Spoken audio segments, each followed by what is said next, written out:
여러분 안녕하십니까? 2월 21일 수요일 KBC 뉴스 구성홍입니다.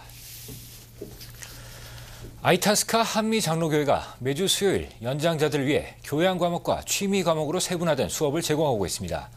보다 적극적인 노후 생활을 위한 한인 연장자들의 관심이 높습니다. 김주영 기자입니다. 컴퓨터 강사의 지도 아래 한인 연장자들이 인터넷 신문 오마이뉴스 홈페이지에 접속해 뉴스를 살펴보고 있습니다. 인터넷은 요즘 기본, 연장자들이 적극적인 참여로 실생활에 활용하는 실용 교육이 이뤄지고 있습니다. 인터넷 들어가가지고 뉴스 또 여러 사람들이 글 올린 거를 지금 찾아서 보는 걸 지금 배우는 중이에요. 봄학기를 시작한 한미장로교회 아이타스카 수요학교는 매주 각 분야의 전문가를 초청해 노후 생활에 필요한 지식을 얻는 교양 과목과 서예, 영어회화, 수공예, 컴퓨터 등의 실용적인 취미활동 수업이 진행되고 있습니다. 연장자나 은퇴자를 위해서 그 사람들의 여가 선용 또 하나님이 부르실 때까지 우리가 많은 시간이 있는데 그 시간을 잘 선용할 수 있게 하기 위해서 이 학교가 설립이 됐습니다. 아이타스카 수요학교는 지난 7년 동안 교인들과 강사들의 봉사로 진행되어 왔습니다. 현재 수강생은 50여 명이며 시카고와 북부 서버브를 중심으로 참여하는 한인 연장자들의 참여가 늘고 있습니다. 또 요새는 자녀들하고 이메일 하시는 분이 많으셔서 손주 사진들도 다 받으시고 또 보내시기도 하고 또 친구분들끼리 옛날 노래도 교환하시고 참 열심히세요. 보람이 있는 것 같아요. 아이타스카 수요학교 가을학기는 9월 5일에 시작되며 배우고자 하는 열의를 가진 한인 연장자들은 누구나 등록이 가능합니다. 한인사회의 다양한 프로그램들이 보다 값진 노후를 보내기 위한 한인 연장자들의 열정을 적극적으로 지원하고 있습니다. KBC 뉴스 김지연입니다. 북한에 가족을 두고 온 실향민들에게 반가운 소식일 텐데요. 앞으로 미국에 있는 해외 한인들도 곧바로 북한을 방문해 헤어진 가족을 만날 수 있는 길이 열렸습니다. 민주평통 LA지회는 지난 7일부터 나흘간 북한을 방문하고 해외 한인들의 이산가족 상봉 절차 마련에 합의했다고 밝혔습니다. 신남호 LA 지회장은 빠른 시일 내에 이산가족 상봉위원회를 신설하고 참가 희망자를 모집할 계획이라고 전했습니다. 미주 지역의 1차 상봉단은 후보자 100여 명 중 15명으로 구성될 예정이며 오는 4월 28일부터 일주일간 북한을 방문하게 됩니다. 아직 구체적인 신청 자격은 나오지 않았으나 장기적으로 그 대상을 캐나다와 남미 한인들까지 확대할 계획입니다. 남북 이산가족 상봉은 지난 1985년 이후 간헐적으로 진행되고 있으며 해외 한인들의 공식적인 상봉 기회는 이번이 처음입니다. 한국통일부는 해외에 거주 중인 이산가족을 약 20만 명으로 추산하고 있습니다. 시카고 북서부와 서부 그리고 남부를 잇는 고속도로 건설이 추진되고 있습니다. 이 대형 프로젝트는 지난 1979년부터 데일리 전 시장이 계획하고 추진했었지만 주민들의 반대로 중단됐었습니다. 그러나 민주당 마이클 매디건 의원에 의해 다시 재추진되고 있는 것으로 알려졌습니다. 매디건 의원은 어제 열린 기자회견에서 고속도로는 22마일가량의 길이가 될 것이며 시카고 전체를 가로지르는 첫 톨웨이가 될 것이라고 밝혔습니다. 또 이 도로는 케네디와 에덴스 익스프레스웨이가 만나는 지점부터 남쪽으로는 75번가까지 그리고 동쪽으로는 댄라이언 도로까지 이어질 것이라고 말했습니다. 매디건 의원은 도로가 건설될 경우 일리노이주 톨공사가 관리하게 될 것이라고 덧붙였습니다. 그러나 이 공사로 인해 차가 밀리게 되면 지역 경제 발전에 큰 타격이 될 것이며 지역 주민들의 불편이 커질 것이라는 우려도 나오고 있습니다. 데일리 현 시장도 이에 대해 더 생각해 볼 필요성이 있다고 전했고 트랜스포테이션 폴리시 측도 지금껏 계속되어 온 도로 공사로 지역 주민들의 고통이 컸다며 반대 입장을 표명했습니다. 시카고시가 교통사고를 예방하기 위해 지난 2003년 도입한 무인 단속 시스템인 레드라이트 카메라가 큰 성과를 거두고 있는 것으로 나타났습니다. 시카고시 교통국과 세수국은 레드라이트 카메라를 사고 다발 지역에 설치함으로써 신호 위반 사례가 최고 30%까지 감소됐고 현재 20대까지 증설된 카메라를 향후 몇 년에 걸쳐 지속적으로 늘려나갈 계획이라고 밝혔습니다. 한인들이 주로 다니는 길 중 레드라이트 카메라가 설치된 곳은 로렌스와 시세로 교차로를 비롯해 피터슨과 웨스턴, 포스터와 네이글길 사거리 등입니다. 이 밖에도 캐치와 벨몬트, 시세로와 플러튼, 55번과 웨스턴길 교차로 등에도 무인 카메라가 설치되어 있습니다. 무인 카메라는 신호등과 연결되어 있는 디지털 카메라에 빨간불이 켜지면 작동해 신호를 위반하고 교차로를 지나치는 차량의 동영상을 잡아 차량 번호판의 주인에게 위반 시 사진과 함께 $90의 벌금 고지서가 발송됩니다. 따라서 신호등 부근에서는 미리 속도를 줄여 신호가 바뀌어도 여유를 갖고 멈출 수 있는 운전 습관이 요구되고 있습니다. 잠시 전하는 말씀 뒤에 뉴스 계속되겠습니다. 시카고 쉐드 수족관이 일반에 무료 개장되고 있습니다. 특히 세계 최대 크기의 도마뱀이 선을 보인 도마뱀과 킹 코모도 특별전이 어린이들의 인기를 모으고 있습니다. 정미철 기자가 취재했습니다. 도마뱀 킹 코모도, 길이 8피트, 무게 154파운드로 세계 최대 크기를 자랑합니다. 공룡이 남은 마지막 섬으로 널리 알려진 인도네시아 코모도 섬의 도마뱀입니다. 코모도 드래곤으로도 불리는 이 도마뱀은 시카고 쉐드 아쿠아리움에서 파우스트라는 별칭으로 어린이들의 관심을 한몸에 받고 있습니다. Actually, this is a great example where he's sitting now where the kids can come up to the glass and they're actually right at eye level with him. And it's when he sticks out his tongue, when he's sniffing, it's great excitement. A lot of times they'll jump back. There'll be a lot of wonder as they're looking at it. They really get... 도마뱀과 킹 코모도 특별전에는 세계 23개국 30여 종의 형형색색 도마뱀들이 전시되고 있습니다. 특히 종류가 다른 도마뱀들의 서식지를 그대로 옮겨놓은 듯한 전시관은 어린이들에게 자연과 생태 학습에 장이 되고 있습니다.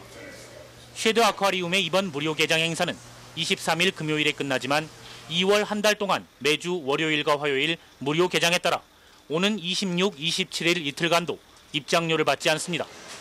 오셔너리움과 와일드리프 등 특별관을 보기 위해서는 따로 요금을 내야 하지만 이번 행사로 가족 단위 관람객들의 발길이 이어지고 있습니다. Because I'm on my trip to Kansas and we just thought this would be pretty cool to figure out. See what's in here? Oh, big lizard. 쳇바퀴 돌듯 바쁘기만 한 이민 생활입니다. 하지만 가족과 함께하는 시간은 아이들에게 평생 남는 소중한 추억이 될 수 있습니다. KBC 뉴스 정민철입니다. 시카고시와 컴에드사가 저소득층 주민들을 위한 공동 기금 마련에 들어갑니다. 최근 전기세가 크게 인상되면서 전기 공급이 중단된 가정에 최대 $400의 보조 비용을 제공할 계획입니다. 리처드 데일리 시장은 지난 1월 강추위가 이어지면서 난방비가 평균 24% 증가했다며 주민들의 최소한의 삶의 질을 보장하기 위해서는 보조 정책이 불가피하다고 기금 마련의 배경을 설명했습니다. 이에 따라 시카고시는 앞으로 기업과 개인 후원금을 통해 $50만 기금을 마련하게 됩니다. 컴에드사도 이에 동참해 $100만 초기 보조금을 지원합니다. 이와 함께 올해 안으로 별도의 보조 프로그램을 통해 저소득층 주민들을 도울 계획입니다. 조성된 기금은 정부 보조 프로그램의 혜택을 받지 않고 있는 주민들이 1차 대상이 되며 1년 소득이 개인 $19,600, 4인 가족 기준 $40,000를 넘지 않아야 합니다. 최근 전기세를 내지 못해 전력이 중단된 가정은 컴에드사 또는 311에 문의할 수 있습니다. 제너럴 모터스와 볼보, 에어프랑스 등 100여 개의 세계 대기업들이 지구온난화에 신속하고 단호하게 대처할 것을 촉구하는 공동 성명서를 채택했습니다. 이들 대기업들은 2004년 결성된 기후변화에 대한 글로벌 원탁회의 회원이며 청정 에너지를 확보하고 사람과 기업에 유발되는 기후변화에 맞서기 위해 공식 성명서를 채택했다고 밝혔습니다. 공동 성명은 기후변화로 인해 인류가 지구 생태계에 미칠 심각한 영향의 위험을 최소화하기 위해 전 지구적 행동이 시급하다고 지적했습니다. 또 각국 정부의 과학적인 온실가스 감축 목표를 설정하고 이 목표를 추구하기 위해 당장 필요한 조치를 취하도록 촉구했습니다. 토머스 에릭슨 볼보그룹 사장은 환경이 안전과 품질 문제와 함께 자동차 제조업체의 최우선 현안의 하나로 떠올랐다고 강조했고 알코아의 앨런 벨다 회장은 기후변화 대처에는 위험과 비용이 따르지만 행동에 나서지 않아 감수해야 할 위험은 이보다 훨씬 크다고 지적했습니다. 또 원탁회의 제프리 sak스 소장은 중국이 곧 미국을 제치고 세계 최대의 온실가스 배출국이 될 것이라고 예상했습니다. 알코올 중독과 마약 중독을 치료하는 프로그램에 이어 최근 이메일 중독을 치료하는 프로그램이 등장해 눈길을 끌고 있습니다. 이 프로그램은 이메일에 대한 강박관념에 대한 대처법을 설명하고 있습니다. 프로그램을 개발한 생활설계사 마샤 이건 씨는 인터넷이 일반화되면서 휴일은 물론 자동차와 심지어는 욕실에서도 이메일을 체크해야 한다는 강박관념이 생기고 있다고 말했습니다. 한 사업가는 평소에도 이메일을 기다리고 있다가 단 몇 분만 이메일이 안 와도 자기 메일 계정으로 메일을 보내 메일 시스템의 이상 여부를 확인하는 등 이메일 중독은 현대인에게 새롭게 나타나고 있는 중독 현상이라는 것이 이건 씨의 말입니다. 런던의 킹스 칼리지 연구진도 이메일 중독은 마약보다 더 크게 사람들의 인지 능력을 저하시키며 IQ의 하락폭도 마리화나의 2배 이상 크다고 경고했습니다. 네트워크 뉴스입니다. 미국 대통령 선거에 나선 바락 오바마 상원 의원이 어제 LA를 방문했습니다. 대선이 1년 8개월이나 남았지만 자금 확보를 위한 대선 후보들의 방문이 줄을 잇고 있습니다. KBS LA 이현옥 기자입니다. 최초의 흑인 대통령이 탄생할 것인가? 정계의 샛별로 세간의 주목을 받고 있는 오바마 상원의원이 오늘 LA를 방문했습니다. 어제 샌프란시스코 방문에 이어 LA에 온 오바마 후보는 이라크 전군 철수를 강조하며 유권자들의 지지를 호소했습니다. We see a war that should have never been authorized and should have never been waged. A war that after $500 billion and over 3,000 of our bravest young men and women lost. 오바마 상원의원의 이번 방문은 캠페인 자금 모금 목적이 가장 큽니다. 대선의 유력 후보에 들기 위해선 최소 올해 말까지 1억 달러를 확보해야 합니다. 이번 LA 방문 기간 동안 오바마는 100만 달러를 모금할 계획입니다. 스필버그 등 헐리우드 유명인물의 지지도 이끌어내고 대선 자금도 확보한다는 계산입니다. I believe that he's a breath of fresh air, and I think he's what America needs right now. To us right now, he offers hope. And that's why I want to be part of something, hope for a positive future and a peaceful American world, and I think Barack gives that to us. 여기에 질세라 이번 주 목요일에는 힐러리 클린턴 상원의원이 LA를 방문해 자금 확보에 나서고 에드워즈, 샘 브라운백 등 대권 주자들이 잇따라 LA를 방문할 계획입니다. 간추린 뉴스입니다. 그랜드마트가 다음 달 1일 나이스점을 개장합니다. 지난해 8월 오픈한 H마트와는 불과 3마일의 거리를 두고 있습니다. 그랜드마트 측은 이곳 도매업체들의 공급을 기반으로 현지 조달을 통해 단가를 낮추겠다는 전략을 밝혔습니다. 문화회관 건축회에서 다음 달 중순 건립기금 마련을 위한 주말 장터를 개최합니다. 지난해 말 추운 날씨와 적절한 장소를 찾지 못해 무산됐던 주말 장터는 최근 스코키 한인교회에서 장소를 제공하면서 본격적으로 추진되고 있습니다. 이날 장터에서는 갖가지 골동품을 비롯해 주류, 옷, 가구 등 다양한 품목들이 거래될 예정입니다. 장애우 봉사단체 우리집센터가 22일 설 행사를 마련합니다. 글렌뷰시 한인제일장로교회에서 열리는 설 행사에는 KWCA 합창단의 특송과 선교 모형 등 공연이 펼쳐지며 떡국을 함께 먹으며 윷놀이 대회도 진행될 예정입니다. 시카고시가 탄생 170주년을 맞이해 자축 행사를 개최합니다. 다음 달 3일 시카고 역사박물관에서 열리는 기념식에는 대형 생일 케이크와 함께 시카고 칠드런스 합창 등 다양한 이벤트가 마련됩니다. 행사는 오전 10시부터 4시간 동안 진행됩니다. 오늘 서울 외환시장에서 원달러 환율은 어제와 변동 없이 매매 기준일 938.5원에 장을 마감했습니다. 현재 환율로 미국에서 한국으로 송금할 때는 달러당 929.4원, 한국에서 미국으로 송금할 때는 947.6원입니다.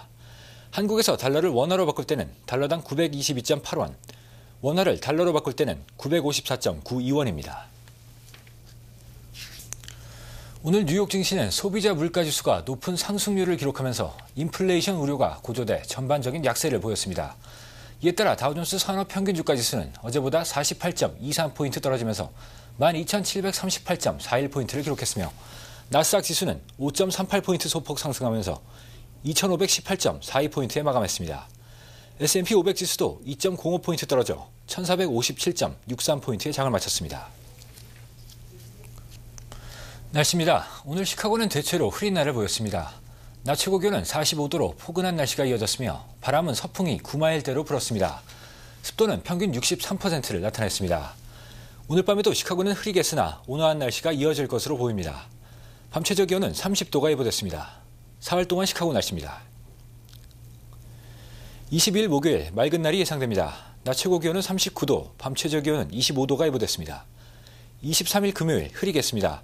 낮 최고 기온은 36도, 밤 최저 기온은 28도가 예상됩니다. 24일 토요일 비 소식이 있습니다. 낮 최고 기온은 33도, 밤 최저 32도를 보이겠습니다.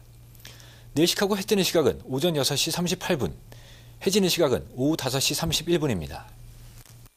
이상으로 2월 21일 수요일 KBC 뉴스 구성국 모두 마치겠습니다. 고맙습니다.